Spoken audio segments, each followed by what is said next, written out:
Hi అండి. Welcome to our channel Vaishu's world. చాలామంది ఆముదం నూనె గురించి వినే ఉంటారు. అదే క్యాస్టర్ ఆయిల్ గురించి వినే ఉంటారు. కొంతమందికి దీని గురించి తెలిసే ఉండొచ్చు. కానీ తెలియని వాళ్ళ కోసం ఈ వీడియో. ఇంకా లేట్ ఎందుకు చూసేసేయండి. అప్పట్లో అంటే మా చిన్నప్పుడు మా నాన్నమ్మ ఈ వండిన ఆముదాన్ని ఎక్కువగా వాడేది. అంటే కూరల్లో నూనెకి బదులు ఈ ఆముదాన్నే దంచి కూరల్లో వేసేవాళ్ళు. అందుకే ఇంకా ఇప్పటికీ స్ట్రాంగ్‌గా ఉన్నారు. వాళ్ళ జుట్టుకు కూడా ఈ ఆముదం నూనెనే వాడేవాళ్ళు. అందుకే అంతంత పొడుగుండేవి. కాకపోతే కొంచెం జిడ్డుగా అనిపిస్తుంది అంతే. ఇక్కడ చూస్తే క్లియర్‌గా కనిపిస్తుంది ఆ ఆముదం కాయ ఎలా ఉంటుంది అనేసి. దీని నుంచి వచ్చిన నూనె వల్ల అయితే చాలా బెనిఫిట్స్ ఉన్నాయి. ఈ ఆముదం నూనె పెట్టుకోవడం వల్ల జుట్టు ఊడడం తగ్గుతుంది, డాండ్రఫ్ తగ్గుతుంది, తలనొప్పి రాకుండా ఉంటుంది. ఇంకా స్కిన్ విషయానికొస్తే పిగ్మెంటేషన్ తగ్గుతుంది. కళ్ళ మీద కొంచెం రాస్తే చాలు మంచిగా నిద్ర పడుతుంది.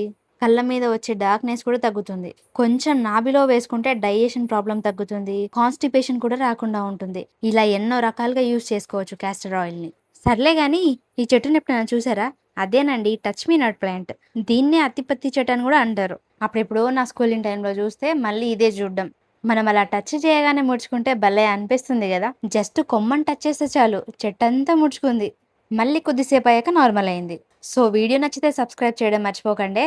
బాయ్.